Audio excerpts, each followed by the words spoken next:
اور واشنگٹن میں اس وقت توجہ کا مرکز ہے امریکہ غیر قانونی طور پر داخل ہونے والے تارکین وطن جن کے بچے ان سے جدا کیے جا رہے ہیں۔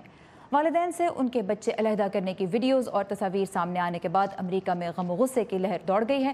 مزید تفصیلات کے لیے ہم چلیں گے نیلوفر مغل کے پاس جو اس وقت کیپٹل ہل پہ ہیں۔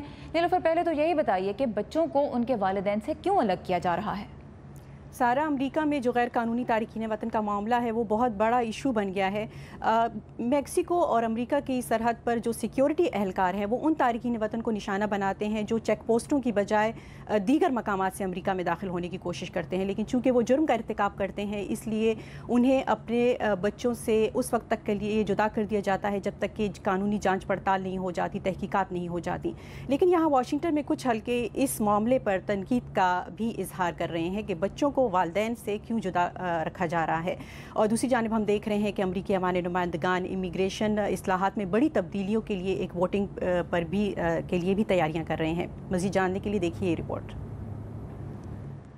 کبھی بہت ہی کم ایسا ہوتا تھا، لیکن اب امریکی فیڈرل ایجنٹس کی جانب سے سیاسی پناہ حاصل کرنے کے خواہش مند یا غیر قانونی طور پر امریکہ میں داخل ہونے والے خاندانوں کو جدا کرنا ایک معمول بن چکا ہے۔ اندازاً 2000 چھوٹے بچوں کو ٹیکساس کی اس عمارت جیسی جگہوں پر اس وقت تک کے لیے ٹھہرایا گیا ہے جب تک ان کے والدین کی امیگریشن کی حیثیت کا فیصلہ نہیں ہوتا۔ امریکی حکومت کی جانب سے جاری کی گئی ایک ویڈیو میں ان بچوں کو آرام دہ ماحول میں رہتے دکھایا گیا ہے، لیکن غیر قانونی طور پر سرحد عبور کرنے کے خلاف ٹرمپ انتظامیہ کی صفر برداشت یا زیرو ٹالرنس پالیسی پر غم و غصے میں اضافہ ہو گیا ہے۔ یہ انتہائی خوفناک ہے۔ 4 ماہ تک کے بچوں کو الگ کیا جا رہا ہے۔ میں نے 1-2 سال کے بھی دیکھے ہیں۔ یہ زیادتی ہے۔ والدین سے ان کے بچے جدا کرنے کی پالیسی انہیں ڈرانے کے لیے بنائی گئی ہے، اور وفاقی ایجنٹس کا خیال ہے کہ اس سے وہ لوگوں کو پناہ مانگنے جیسی بنیادی انسانی حق کا سوال کرنے سے روک لیں گے۔ صدر ڈونلڈ ٹرمپ امریکہ کے امیگریشن کے معاملے کو پبلک پالیسی کی نظر سے دیکھتے ہیں۔ اس حوالے سے وہ اکثر وسطی امریکہ سے تعلق رکھنے والے ایک ظالم گینگ کے ممبرز کا ذکر کرتے ہیں۔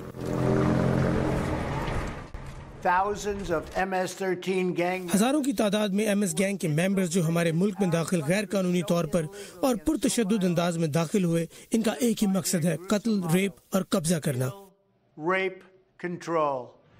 اور وائٹ ہاؤس کا کہنا ہے کہ وہ صرف قانون پر عمل کر رہا ہے۔ امیگریشن اور قانونی ماہرین کا کہنا ہے کہ حقیقت میں انتظامیہ امریکی امیگریشن قانون کا جس انداز میں ترجمہ کر رہی ہے وہ کسی اور انتظامیہ نے نہیں کیا۔ ڈیموکریٹس نے اس پالیسی کی اور صدر ٹرمپ کی اس سے متعلق سوچ پر تنقید کی ہے۔ دنیا میں یہ خیال جڑ پکڑ رہا ہے کہ دنیا بھر میں لوگ سیاسی پناہ لے سکتے ہیں سوائے امریکہ کے۔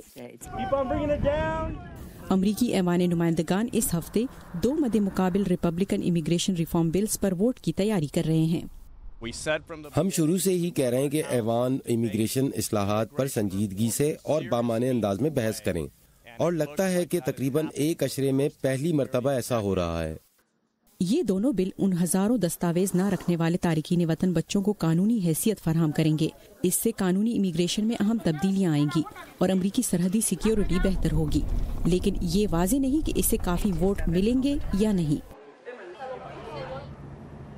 اور امیگریشن کا جو موضوع ہے وہ اتنا بڑا ہو گیا ہے کہ خاتون اول ملانیا ٹرمپ نے بھی اس حوالے سے اپنے ایک بیان میں کہا ہے کہ امید ہے کہ جلد ہی امیگریشن اصلاحات کے حوالے سے کسی نتیجے پر پہنچا جا سکے گا، اور سابقہ خاتون اول لورا بش نے بھی اسے زیادتی کہا ہے اور غیر اخلاقی کہا ہے۔ جی سارا۔ نیلوفر مغل ہمارے ساتھ ہیں کیپٹل ہل سے۔ Thank you Niloufer.